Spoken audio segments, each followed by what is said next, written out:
ನಟರಾಜಗೌಡರು, ಈಗ ನೀವು ಹೇಳ್ತಾ ಇದ್ರಿ ಸಂಸತ್ ವಿಶೇಷ ಅಧಿವೇಶನ ಕರಿಬೇಕು, ಸರ್ವಪಕ್ಷ ಸಭೆ ಕರಿ, ನಿಮ್ಮ ನಾಯಕರು ಒತ್ತಾಯವನ್ನು ಮಾಡ್ತಾನೆ ಇದ್ದಾರೆ.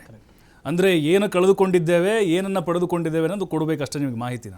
ನಮ್ಮ ಮಾಹಿತಿ ಅಂತಲ್ಲ, ಏನು ಗೊತ್ತಾ, ಇಂತಹ ಒಂದು ಸಂದಿಗ್ಧ ಪರಿಸ್ಥಿತಿನಲ್ಲಿ, ಒಂದು ಸಂಕಷ್ಟ ಪರಿಸ್ಥಿತಿನಲ್ಲಿ ದೇಶದ ಮೇಲೆ ಆರ್ಥಿಕತೆ ಏನು ಪರಿಣಾಮ ಬೀರುತ್ತೆ, ರಾಜಕೀಯವಾಗಿ ಏನು ಪರಿಣಾಮ ಬೀರುತ್ತೆ, ವಿದೇಶಾಂಗ ನೀತಿಗಳ ಮೇಲೆ ಏನು ಪರಿಣಾಮ ಬೀರುತ್ತೆ, ನಾವು ಯಾವ ರೀತಿಯಾಗಿ ಮುನ್ನಡಿಬೇಕು, ಒಂದು ಸಮಾಲೋಚನೆಯಲ್ಲಿ ಇನ್ನೂ ಸಲಹೆ ಸಿಗ್ತದೆ ಸರ್ಕಾರಕ್ಕೆ ಅದರಿಂದ ಬೆಂಬಲ ಸಿಗುತ್ತೆ ಇನ್ನು ಸಂಪೂರ್ಣವಾಗಿ.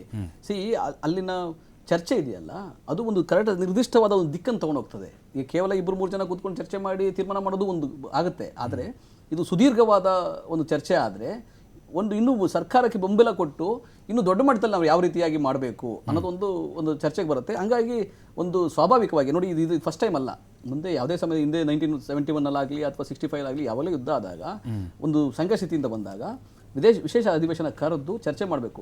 ಕೇವಲ ಯುದ್ಧ ಮಾಡಿ ನಾವು ಗೆದ್ಬಿಡ್ತೀವಿ ಅಂತ ಮಾತ್ರ ಅಲ್ಲ ನೋಡಿ, ಇದು ಆರ್ಥಿಕವಾಗೂ ಬಹಳ ಪೆಟ್ಟು ಕೊಡುತ್ತೆ. ಈಗ 1965 ನಮ್ಮ GDP 1.7% ಕಡಿಮೆ ಆಗಿತ್ತು, 71 1.5% ಕಡಿಮೆ ಆಗಿತ್ತು GDP. ಯುದ್ಧಗಳಾದಾಗ ದೇಶದಲ್ಲಿ ಆರ್ಥಿಕತೆ ಸ್ವಲ್ಪ ಹಿಂದಕ್ಕೆ ಹೋಗುತ್ತೆ.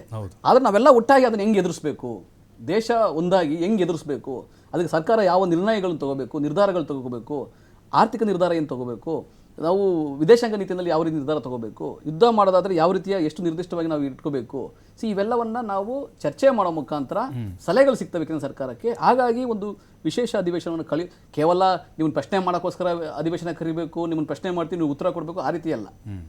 ಬೆಂಬಲ ಕೊಡೋಕ್ಕೂ ಕೂಡ ಇಡೀ ದೇಶ ಒಂದಾಗಿ ನಾವು ಒಟ್ಟಾಗಿ ಎದುರಿಸ್ತಾ ಇದ್ದೀವಿ ಅನ್ನೋ ಒಂದು ಆತ್ಮವಿಶ್ವಾಸ ತಗೊಳ್ಳೋಕ್ಕೋಸ್ಕರ ಈ ಅಧಿವೇಶನ ಕರೆಯೋದು ಒಳ್ಳೆಯದು ಅಂತ ಹೇಳಿ ಮಾನ್ಯ ಖರ್ಗೆ ಅವರು, ಮಾನ್ಯ ರಾಹುಲ್ ಗಾಂಧಿ ಅವರು ಆಲ್ರೆಡಿ ಡಿಮ್ಯಾಂಡ್ ಮಾಡಿದ್ದಾರೆ, ಒಂದು ಮನವಿಯನ್ನು ಮಾಡಿದ್ದಾರೆ. ಇದನ್ನು ಒಪ್ಕೊಂಡು ಕೇಂದ್ರ ಸರ್ಕಾರ ಮಾಡಿದರೆ ಒಳ್ಳೆಯದೇ, ಯಾಕಂದರೆ ಅದು ಕೇಂದ್ರ ಸರ್ಕಾರಕ್ಕೆ ಒಳ್ಳೆಯದು. ಎಲ್ಲರನ್ನು ವಿಶ್ವಾಸ ತೊಗೊಂಡು ಮಾಡಿದ್ರು, ಎಲ್ಲ ರಂಗದಲ್ಲೂ ಅವರು ಸರಿಯಾಗಿ ಕೆಲಸ ಮಾಡಿದ್ರು ಅನ್ನೋದು ಒಂದು ಜನಗಳಿಗೆ ಅಭಿಪ್ರಾಯ ಹೋಗುತ್ತೆ. ಅದರ್ವೈಸ್ ಏನಪ್ಪ ಅದು ಅವರೇ ತೀರ್ಮಾನ ಮಾಡಿಕೊಂಡ್ರು, ಏನು ಮಾಹಿತಿ ಬರ್ತಾ ಇಲ್ಲ.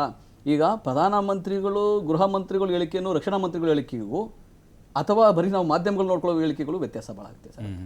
ನಾವು ಚರ್ಚೆ ಕುತ್ಕೊಂಡು ಮಾತಾಡೋ ಹೇಳಿಕೆಗಳಿಗೂ ಪ್ರಧಾನಮಂತ್ರಿಗಳ ಹೇಳಿಕೆ ಮೇಲೆ ನಾವು ಮಾತಾಡೋದಕ್ಕೂ ಭಾಳ ವ್ಯತ್ಯಾಸ ಇರುತ್ತೆ, ರಕ್ಷಣಾ ಮಂತ್ರಿಯ ಮಾತು ಮೇಲೆ ನಾವು ಚರ್ಚೆ ಮಾಡೋದಕ್ಕೂ ಭಾಳ ವ್ಯತ್ಯಾಸ ಇರುತ್ತೆ.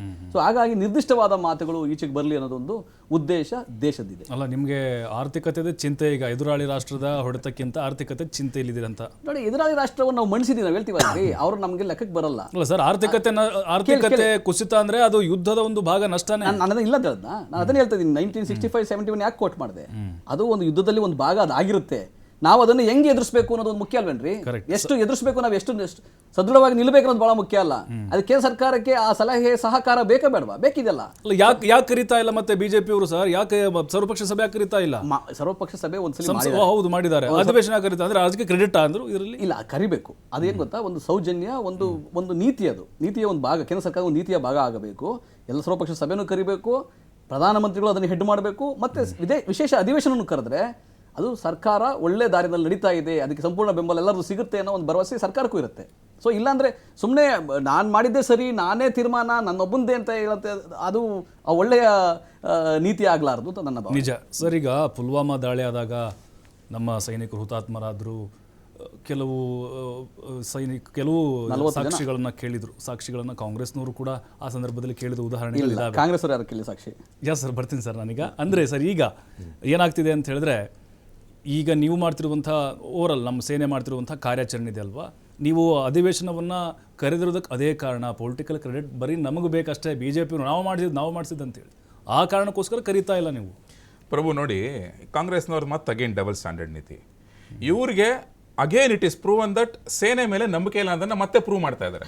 ಕಳೆದ 4 ದಿವಸಗಳಿಂದ ಸತತವಾಗಿ ಸೇನೆ, 3 ಸೇನೆಯ ಟಾಪ್ ಮೋಸ್ಟ್ ಅಫಿಷಿಯಲ್ಸ್ ಕುತ್ಕೊಂಡು ಏನೇನಾಯ್ತು, ಯಾವ್ಯಾವ ಟಾರ್ಗೆಟ್ನ ಹೊಡೆದ್ವಿ, ಏನ್ ಸಮಸ್ಯೆ ಇತ್ತು, ಹೆಂಗ್ ಕ್ಲಿಯರ್ ಮಾಡಿದ್ವಿ, ಅದನ್ನ ಯಾವ ರೀತಿ ಬರ್ತಿದ್ದಂದ್ರೆ ಡ್ರೋನ್ಗಳನ್ನೆಲ್ಲ ಅಲ್ಲೇ ಫಿನಿಶ್ ಮಾಡಿದ್ವಿ, ನಮ್ಮ ಕೆಪಾಸಿಟಿ ಏನು, ಯಾವ ಏರ್ ಬೇಸ್ಗಳಿಗೆ ಹೊಡೆದ್ವಿ ಅಂತ ಅಷ್ಟು ಕ್ಲಿಯರ್ ಕಟ್ ಆಗಿ, ಅಷ್ಟು ಡೀಟೈಲ್ ಆಗಿ ಹೇಳ್ತಾ ಇದ್ದಾರೆ.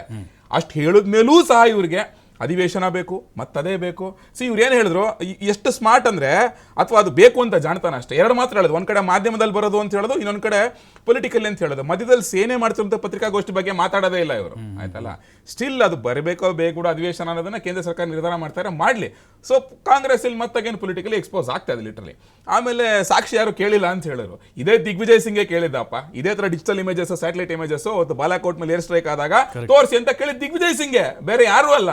ತಿರ್ಗಾ ರೀಸೆಂಟ್ ಆಗಿ ಏನಾಯ್ತು, ನಿಮ್ಗೆ ರಾಣಾನ ಎಕ್ಸ್ಟ್ರಾಡೇಟ್ ಮಾಡಿದಾಗ ಅಮೆರಿಕಾಯಿಂದ ಇಂಡಿಯಾಗೆ ಯಾವ್ದು 2611 ಕೇಸಲ್ಲಿ ಇದೇ ಕಾಂಗ್ರೆಸ್ನ ಉರ್ಜಿತ್ ರಾಯ್ ಆ ಮನುಷ್ಯ ಏನ್ ಕೇಳಿದ್ರು, ಆಲ್ರೆಡಿ ಅವಾಗಲೇ ಕ್ಲೀನ್ ಶೀಟ್ ಕೊಟ್ಟಾಗೋಗಿದೆ, ಏನಕ್ಕೆ ಕರ್ಕೊಂಬಂದ್ರಿ ಅಂತ ಕೇಳಿದ್ರು. ಸೊ ಈ ರೀತಿಯಾಗಿ ಸೇನೆಯನ್ನ ಮನೋಬಲವನ್ನ ಮನೋಸ್ಥೈರ್ಯವನ್ನ ಕುಗ್ಸುವಂತ ಕೆಲಸವನ್ನು ಕಾಂಗ್ರೆಸ್ ಸತತವಾಗಿ ಮಾಡ್ಕೊಂಡ್ ಬರ್ತಾನೆ ಇದೆ. ಅಲ್ಲ, ನೀವು ಮಾಹಿತಿ ಅದು ಕೊಡಿ ಮಾಡೇ ಬಿಡುತ್ತೆ. ಮಾಹಿತಿ ಕೊಡಿ, ಏನೇನಾಗಿದೆ ಅಂತ ಮಾಹಿತಿ ಅಲ್ಲ, ಕೊಡಿ. ನಾನು ಹೇಳ್ತಿರೋದು ದೇಶದ ಜನರಿಗೆ ಮಾಹಿತಿ ಅಲ್ಲ, ಕೊಡಿ. ಒಂದ್ ನಿಮಿಷ, ಅವ್ರು ನನ್ ಕೇಳ್ತಿರೋದು ಗೌಡ್ರೆ ಇರಿ, ಅವ್ರು ನನ್ ಕೇಳ್ತಿರೋದು ಅಲ್ಲ, ಅವ್ರು ನನ್ ಕೇಳ್ತಿರೋದು ದೇಶದ್ರೋಹಿ. ಅಲ್ಲ, ಅವ್ರು ಕೇಳಿ, ದೇಶದ್ರೋಹಿ ಪಟ್ಟ. ಕೇಳಿಸ್ಕೊಳ್ಳಿ. ಪ್ರಶ್ನೆ ಮಾಡಿದ್ರೆ ಕೇಳಿಸ್ಕೊಳ್ಳಿ. ಸೈನ್ಯ ಬಲ ಕುಗ್ಸ್ದಂಗ. ಕಳೆದ 5 ದಿವಸಗಳಿಂದ ಸತತವಾಗಿ ಪಾಪ ಅವರು ಯುದ್ಧದ ಮಧ್ಯದಲ್ಲೂ ಅಷ್ಟೇನೆ ಅಥವಾ ಈ ಆಪರೇಷನ್ ಮಧ್ಯದಲ್ಲೂ ಬಂದು ಆ ರೀತಿ ಇನ್ಫಾರ್ಮೇಶನ್ ಕೊಡ್ತಾ ಇದ್ದಾರೆ.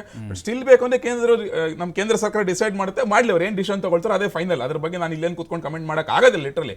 ಬಟ್ ಕಾಂಗ್ರೆಸ್ಸಿನ ಡಬಲ್ ಸ್ಟ್ಯಾಂಡರ್ಡ್ ಅದು. ಆಮೇಲೆ ತಿರ್ಗಾ ಆರ್ಥಿಕತೆ ವಿಚಾರದಲ್ಲೂ ಅಷ್ಟೇ ನೋಡಿ ಪ್ರಭು. ನೀವು ಇವತ್ತು ನೋಡಿದ್ರೆ ಪಾಕಿಸ್ತಾನ ಇದು 25ನೇ ಸಲ ವರ್ಲ್ಡ್ ಬ್ಯಾಂಕ್ ಇಂದ IMF ಇಂದ ಭಿಕ್ಷೆ ಬಿಡ್ತಾ ಇದೆ 19,000 ಕೋಟಿಗೆ, ಆಯ್ತಲ್ಲ. ತಿರ್ಗಾ ಮೋದಿ ಅವ್ರ ಅಧಿಕಾರಕ್ಕೆ ಬಂದಾಗ್ಲಿಂದ ಎಕನಾಮಿಕಲಿ ಪಾಕಿಸ್ತಾನದಲ್ಲಿ ಸರ್ಜಿಕಲ್ ಸ್ಟ್ರೈಕ್ಗಳು ಮಾಡ್ತಾನೆ ಇದ್ದಾರೆ. ಸ್ಟಾರ್ಟಿಂಗ್ ಫ್ರಮ್ ಡಿಮಾನಿಟೈಸೇಷನ್ ಆದ ತಕ್ಷಣ ಯಾವ ಒಂದು ಫೇಕ್ ಕರೆನ್ಸಿ ಕೌಂಟರ್ಫಿಟ್ ಕರೆನ್ಸಿ ಬರ್ತಿತ್ತಲ್ಲ ಪಾಕಿಸ್ತಾನದಿಂದ, ಅದೆಲ್ಲ ಬಂದಾಗಿದ್ದ ದಿವಸನೇ ಪಾಕಿಸ್ತಾನದ ಒಂದು ಎಕಾನಮಿ ಕುಸಿಯೋದಕ್ಕೆ ಸ್ಟಾರ್ಟ್ ಆಯ್ತು. ಲಿಟರಲಿ ಇವತ್ತು ಬೆಗ್ ಮಾಡ್ತಾ ಇದ್ದಾರೆ. ಇನ್ಫ್ಲೇಷನ್ ಹೈಯೆಸ್ಟ್ ಆಗೋಗಿದೆ ನಿಮಗೆ. 1 ಲೀಟರ್ ಪೆಟ್ರೋಲ್ 270 ರೂಪಾಯಿ 300 ರೂಪಾಯಿ ಆಗೋಗಿದೆ ನಿಮಗೆ. 1 kg ಅಕ್ಕಿ 160 ರೂಪಾಯಿ 170 ರೂಪಾಯಿ ಆಗೋಗಿದೆ. ನಮ್ಮ ಆರ್ಥಿಕತೆ ಮೇಲೆ ಪರಿಣಾಮ ಬೀರಲ್ಲ ಹಾಗಾದ್ರೆ? ಇಲ್ಲ, 100% ಬಿಡಲ್ಲ ಇದು. ಅಲ್ಲ ಸರ್, ಮುಗಿಸ್ಬಿಡ್ತೀನಿ ಕೇಳಿ. ಆಪರೇಷನ್ ನೀವು ನೋಡಿ, ಇನ್ನು ರೀಸೆಂಟ್ ಆಗಿ ವರದಿಗಳು ಇನ್ನು ಅಫಿಷಿಯಲ್ ಆಗಿಲ್ಲ, ಬರ್ತಾ ಇದೆ ನಿಮ್ಗೆ ಮೀಡಿಯಾಗಳಲ್ಲೆಲ್ಲಾನು. ಭಾರತ ಆಲ್ರೆಡಿ ಜರ್ಮನ್ ನ ಹಿಂದಿಕ್ಕಿ ವರ್ಲ್ಡ್ ಅಲ್ಲಿ 4ನೇ ಸ್ಥಾನಕ್ಕೆ GDP ನಲ್ಲಿ ಹೋಗಾಗಿದೆ ನಿಮ್ಗೆ. ತಿರ್ಗಾ ಇವತ್ತು ಸೆನ್ಸೆಕ್ಸ್ ತಗೊಳ್ಳಿ, ಇವತ್ತು 82,000 ನಿಮ್ಗೆ. ಸೊ ಏನಕ್ಕೆ ನಿಮ್ಗೆ ಸ್ಟಾಕ್ ಮಾರ್ಕೆಟ್ ಜಾಸ್ತಿ ಹೋಗ್ತು ಅಂತ ಹೇಳಿದ್ರೆ, ವಿದೇಶಿ ಬಂಡವಾಳಗಳಿಗೆ ಭಾರತದ ಮೇಲೆ ಕಾನ್ಫಿಡೆನ್ಸ್ ಬಂತು. ಹೌದಪ್ಪ, ಇವ್ರು ಏನೇ ಮಾಡಿದ್ರು ಅಷ್ಟೇ ರಿಟಾಲಿಯೇಟ್ ಮಾಡ್ತಾರೆ, ನಮ್ಗೆ ಇನ್ವೆಸ್ಟ್ಮೆಂಟ್ ಮಾಡೋದಕ್ಕೆ ಸ್ವರ್ಗ ಅಂತ ಹೇಳಿ, ಅದಕ್ಕೋಸ್ಕರ ಸ್ಟಾಕ್ ಮಾರ್ಕೆಟ್ ಜಾಸ್ತಿ ಆಯ್ತು. ತಿರ್ಗಾಕ್ಕೆ ಬ್ರಹ್ಮೋಸ್ ಕ್ಷಿಪಣಿ ಪ್ಲಾಂಟ್ ನಿನ್ನೆ 300 ಕೋಟಿ ಪ್ಲಾಂಟ್ ಇನಾಗ್ರೇಟ್ ಮಾಡಿಲ್ವಾ ಹಾಗಾದ್ರೆ? ಸೊ ಈ ರೀತಿಯಾಗಿ ಯಾವುದೋ ಒಂದು ತೆರಿಗೆ ಜಾಸ್ತಿ ಮಾಡಿಬಿಡ್ತಾರೆ, ಸೆಸ್ ಹಾಕ್ತಾರೆ, ಮಾಡ್ತಾರೆ, ಅವೆಲ್ಲ ಏನೂ ಆಗೋದಿಲ್ಲ. ಇದು ಆಪರೇಷನ್ ಸಿಂಧೂರು. ಆ 26 ಜನ ಹೆಣ್ಮಕ್ಳಿಗೆ ನ್ಯಾಯ ಸಿಗಬೇಕಿತ್ತು. ಎಲ್ಲದಕ್ಕಿಂತ ಹೆಚ್ಚಾಗಿ 1989 ನಂತರ ಸತತವಾಗಿ ಭಯೋತ್ಪಾದಕ ದಾಳಿಗಳು ಬಂದಾಗ ಕಾಂಗ್ರೆಸ್ ಏನೂ ಮಾಡಕ್ಕಾಗಿರ್ಲಿಲ್ಲ. ಬಿಜೆಪಿ ಮಾತ್ರ ಕಳೆದ 7-8 ವರ್ಷಗಳಲ್ಲಿ ರಿಟಾಲಿಯೇಟ್ ಮಾಡಿ act of terrorism, act of war ಅನ್ನೋ ರೀತಿಯಲ್ಲಿ ಅವರಿಗೆ ತಿರುಗೇಟ್ ಕೊಡ್ತಾ ಇರೋದು. ಇದರಿಂದ ಪಾಸಿಟಿವ್ ಇಂಪ್ಯಾಕ್ಟ್ಸ್ ತಗೊಳ್ಳಿ. ನೀವು ಒಂದು ಸೆಕ್ಯೂರಿಟಿ ಸೇಫ್ಟಿ ಅಂತ ಕೊಟ್ಟರೆ ತಾನೆ ನಿಮ್ಗೆ ಆಯ್ತು. ಹಂಗಾರೆ ಕಾಶ್ಮೀರದ ಎಕನಾಮಿಕ್ಸ್ ತಗೊಳ್ಳಿ. ನಿಮ್ಗೆ ಲಾಸ್ಟ್ 2-3 ವರ್ಷದಲ್ಲಿ ಆರ್ಟಿಕಲ್ 370 ತಗೊಂಡ್ಮೇಲೆ ಟೂರಿಸ್ಟ್ಗಳು ಎಷ್ಟು ಜನ ಜಾಸ್ತಿ ಆಗಿದ್ದಾರೆ ನಿಮ್ಗೆ? 2.5 ಕೋಟಿ 3 ಕೋಟಿ ಜನ ಹೋಗ್ತಾ ಇದ್ದಾರೆ. ಅದನ್ನೆಲ್ಲ ಇಂಪ್ಯಾಕ್ಟ್ ಕನ್ಸಿಡರ್ ಮಾಡಲೇಬೇಕಲ್ಲ. ಹೌದು, ಹೌದು, ಎಸ್ ಸರ್, ಬರೀ ನೆಗೆಟಿವ್ಸ್ ಮಾತ್ರ ನೋಡ್ಲಿಕ್ಕೆ ಆಗೋದಿಲ್ಲ.